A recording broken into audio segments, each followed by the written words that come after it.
தற்கொலை தீர்வு அல்ல. ஒரு பெரிய காட்டில் முயல் கூட்டம் ஒன்று வாழ்ந்து வந்தது.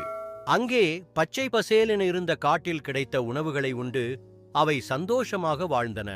அங்கு அவைகளுக்கு சாப்பிடச் சுலபமாக உணவு தினமும் கிடைத்துக் கொண்டிருந்தது. திடீரென கோடைக்காலம் வந்தது. கோடைக்கால வெப்பம் அதிகமாக இருந்ததால் அங்கே பச்சை பசேலென இருந்த புற்கள் எல்லாம் கருகி பாலைவனம் போல் தோற்றமளித்தன. உணவு எதுவும் கிடைக்காமல் முயல்கள் மிகவும் அவதிப்பட்டன. அங்கே வேட்டை நாய்கள் முயல்களை வேட்டையாட பதுங்கி காத்திருந்தன. வேட்டை நாய்களை கண்ட முயல்கள் பொந்துக்குள் ஒளிந்து கொண்டு வெளியே வர முடியாமல் உணவு இல்லாமல் மிகவும் கஷ்டப்பட்டன. எவ்வளவு நாள்தான் இப்படியே பொந்துக்குள் ஒளிந்திருப்பது? நாம் ஏதாவது செய்ய வேண்டும் என்று எல்லா முயல்களும் கூடி பேசிக் கொண்டிருந்தன. அப்போது ஒரு முயல் சொன்னது, கடவுள் நம்மை பலவீனமா படைத்துவிட்டார். எல்லா விலங்குகளும் ஏதாவது பிரச்சனை வந்தால் தங்களை காப்பாற்றிக் கொள்ளும் அளவிற்கு பலமுடையதாக இருக்கின்றன. ஆனா நாம என்ன ஒரு பிரச்சனை வந்தாலும் நம்மளை காப்பாத்திக் கொள்ள முடியாம பலவீனமாக இருக்கிறோம். கடவுள் ஏன் நம்மை இப்படி படைச்சு விட்டாரு என்று குறை கூறிக்கொண்டே இருந்தது. மற்றொரு முயல், என்னால் இதற்கு மேல் பொறுத்து கொள்ள முடியாது. பசியினாலும் இந்த வேட்டை நாய்களை பார்த்தும் பயந்து ஒதுங்கி வாழ்வதை விட சாவதே மேல். ஏதாவது ஒரு நதியில சென்று விழுந்து விடுகிறேன் என்று சொன்னது.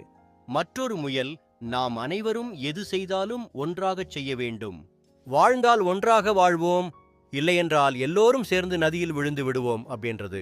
அனைத்தும் நதியை நோக்கி புறப்பட்டுச் சென்றன. முயல்கள் எல்லாம் ஒரு நதிக்கரையை அடைந்தன. அங்கே சில தவளைகள் இருந்தன. அந்த தவளைகள் எல்லாம் முயல்களை பார்த்து பயத்தில் ஒன்றுபின் ஒன்றாக நதியில் குதித்தன. இதை பார்த்த முயல் கூட்டம் ஆச்சரியமாக பார்த்தது. இந்த தவளைகள் நம்மை பார்த்து பயந்து நீருக்குள் குதிக்கின்றன. நாம் தான் இந்த உலகத்திலேயே பலவீனமானவர்கள் என்று எண்ணினோம். நாம் தான் அனைவரையும் பார்த்து அஞ்சுகிறோம் என பேசினோம். ஆனால் நம்மையும் பார்த்து சில அஞ்சுகின்றனவே. இந்த தவளைகளுக்கு நம்மை பார்த்தால் பயமாக இருக்கிறது போல என்று தங்களுக்குள் பேசிக்கொண்டன. அப்போது ஒரு முயல் சொன்னது, நாம இந்த பிரச்சனையிலிருந்து தப்பித்துக் கொள்ளவும் நம்மை பாதுகாத்துக் கொள்ளவும் நிச்சயமா ஏதாவது ஒரு வழி இருக்கும். நாம் அந்த வழி என்னன்னு கண்டுபிடிப்போம். இந்த நதியில் விழுந்து நம் வாழ்வை முடித்துக் கொள்வதை விட என்ன பிரச்சனை வந்தாலும் எதிர்கொள்வது மேல் என்று கூறிக்கொண்டு உணவு தேடி வேறு இடத்திற்கு புறப்பட்டுச் சென்றன. குட்டீஸ், தெரிஞ்சுக்கிட்டீங்களா?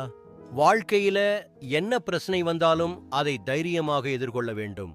எந்த தவறான முடிவும் தீர்வு ஆகாது. இதே போலதான் நம்மள சிலர் தவறான முடிவு செஞ்சு தானும் தற்கொலை செய்வது மட்டுமல்லாமல் தன்னுடைய குடும்பத்தினரையும் கொன்று விடுகிறார்கள். எல்லா பிரச்சனைகளுக்கும் தீர்வு உண்டு.